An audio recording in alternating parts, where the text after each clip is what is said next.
Chapter 11. Goodbye, Dr. Rabbit and Mama Rabbit. Our 20 years in our own special mission field had not been without our share of sorrow and sadness. We had one little grave in a cemetery in Rangoon, and one little daughter who had been left deaf after an attack of spinal meningitis. And now the problem of educating this little deaf girl made it necessary for us to be transferred to California. For the next 7 years, 1934 to 1941, in cooperation with a splendid lip-reading school in Oakland, we worked hard to teach our little deaf girl to speak. By that time, she could speak well enough to go to school with hearing children. So leaving our 2 older children in Pacific Union College, we went back to our own special place in the Lord's work again, taking our 12-year-old deaf girl and our 8-year-old son, little Peter Rabbit, with us. But we hardly had time to unpack before World War II was upon us. And by July 1942, we were back in America again. By this time, news had come through that our own dear mission station had been burned to the ground, dispensary and all, and that our Karen workers and school students had had to flee to the mountains and the rocks. It began to look as though we would never get back there again. But God had other plans. The war ended in 1945, and by the end of 1946, our son Leonard had been graduated from Pacific Union College, was married, and was back in Burma, resurrecting the training school at Myung Maya. The following year, he moved up to our old mission station and rebuilt it. In 1946, we had been appointed to the Sabbath School Department of the General Conference, and in 1954, while conducting a series of Sabbath School workshops in Southern Asia, I had the privilege of spending 6 days in a workshop in Rangoon. "Our Dr. Rabbit is coming again," cried our dear Karens for joy. "After 20 years, he is coming again." After 20 years. Added 20 years to the 20 and 30-year-old workers, and they would now be the middle-aged responsible ones. Add 20 years to the 12 to 15-year-old boys and girls, and they would now be the mothers and fathers of the new generation. So it was, after 20 years, I returned to my earlier field of labor. Our former Karen workers from the north and the south, the east and the west had gathered for the workshop in Rangoon. As we met, we wept together with joy. But 6 days was not long enough to do more than just shake hands and ask who was who. Then I was gone again. 7 more years went by. When in 1961, in harmony with the General Conference policy, Mrs. Hare and I were granted a 3-month furlough to Australia. "Dear brethren," I begged, "may we go to Australia via India and Burma and spend 2 or 3 weeks in our old mission field?" The brethren said yes, so we did. Oh, what a 3-week treat that was. We rode ahead and told them that we were coming, and from village to village it was whispered, "Our dear old Dr. Rabbit and Mama Rabbit are coming to visit us once more." And on September 13, 1961, we arrived at the airport near Rangoon. As we stepped down from the plane, we noticed a large group of well-dressed people just beyond the customs barrier, carrying flowers and leis.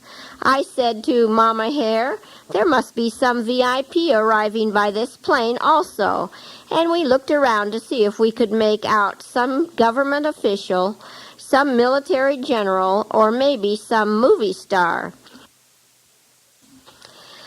But there was no outstanding personage that we could see.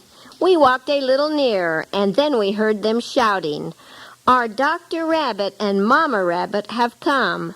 They have come, and all of a sudden we realized that we were the VIPs.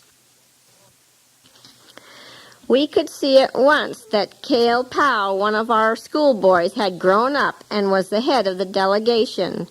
As soon as we had passed customs, the leis were thrown around our necks, and the flowers were placed in our hands, and we were nearly smothered with love, as 50 or more dear ones crowded towards us to shake our hands. Dr. Rabbit, Mama Rabbit, do you remember me? Mama Rabbit, look, this is my son. Do you remember that night? Dr. Rabbit, we are grandparents now. And so on, all the way into the city to our mission headquarters. We will give you one more day in Rangoon, said Cale Powell, who was the Union Mission Secretary at this time, and then we will fly you over to Pan, where we have relocated your old Anwa school. After the war, there was too much rebel and bandit action in the vicinity of the village of Palm Trees. So we moved down to Pam, which is the new government center for the Karen state. For the rest of today and tomorrow, we will let you visit with your children here at headquarters and at the hospital. Oh, what a wonderful 2-day visit that was. Here's K. Baya, our head accountant. Do you remember him? Oh, yes, he is Chet Mayang's younger brother, but I would never recognize him. And here is Mayat Kewao, the manager of our Bible house. Yes, and Mong Sing, manager of our printing press. Yes, of course, Mon Sing is one of my cornet players in our band. I still play the cornet, added Mao Sing with a happy grin. And here is On Mayat and his good wife, Bu Ying, in the Voice of Prophecy Correspondence School. Remember them? Remember? Why, I married them. And you baptized us too, Dr. Rabbit, added On Mayat happily. Yes, these are all our spiritual children, and tomorrow you will see many of their children in our hospital taking the nurses' course. And on the morrow we certainly did. Oh, Mama, I'm Red Rose, Pink Flower's daughter. Oh, Mama, I'm Annie, Yay Meow's little baby girl, all grown up. And James, my brother, is taking the nurses' course too. I'm Thao Dao. Our mothers and fathers called you Dr. Rabbit and Mama Rabbit. So you must let us call you Grandpa Rabbit and Grandma Rabbit. For this second generation, we were Grandpa and Grandma Rabbit. Yes, Dr. Rabbit, those were happy days and good days to remember. By the way, the nurses are having their junior-senior banquet tonight, and Mama Rabbit is to be the guest of honor. Mama Rabbit was there, and Mama Rabbit found it hard to sleep that night when the banquet was over. Her thoughts were too many and so happy. I can't imagine why these girls should love me so much. They have never seen me before, she whispered. But their mothers and fathers more than just saw you, and they have told them plenty, I suggested, about the way you taught them to cook and to sew and to keep house, and about the nights when you came. Shh, don't say any more, said Mama. If you say any more, I'll cry. The next morning we drove to the airport and took a plane to Pan. In 45 minutes we were there. In our day it would have taken all night and half of a day. Then the greatest thrill of all came Monday morning when they held a farewell service for us. The chapel was crowded. The choir sang. Then Pastor Mayat Po, the Karen silver-tongued orator, president of the Salween Mission, stood up and made his speech. Here is a translation of what he said. Most respected Thara, more than 40 years ago you planted the first roots of God's work at Anwa, the village of palm trees. At first you had only one teacher, Thar Peter, and 2 school children, Nan Tu and Ton Pen. After that, each year showed progress. You taught your children many things that have been great blessings to them, such as planting rice, making bricks, digging a well, building homes, singing, the care of the sick, and the playing of band instruments. In addition to all this, you taught us to preach, and you went with us as we conducted village evangelism. As we journeyed, you suffered privation with us. You ate the same food. If we had only rice and salt, you ate only rice and salt. You were not selfish, for you loved others more than you loved yourself. You experienced many privations, but you never complained. You were always happy and rejoiced in the Lord's work. You cheered and encouraged your children. You renewed their strength with songs so that we were happy all the way. If your children made mistakes, you corrected them in love and with prayer. With reproof, you always gave hope. Our greatly respected Thara, although you had to go away, your good example has remained with us, and we have tried to do God's work as you did it. Now, if you look at God's work here in Burma, much of it is being carried on by your spiritual children. In the hospital, your son, Tung Miao, is the chaplain, and another son is the manager. But that is not all. Your son, Kali Pao, has become the second king in our Burma Union of Seventh-day Adventists. If you consider all of this, you have reason to be very proud. And now, our dear mother, Mama Hare. Many years ago you came and lived in the jungle. Travel was difficult. Food was scarce. Insects and mosquitoes were many, but you suffered them all for us Karens.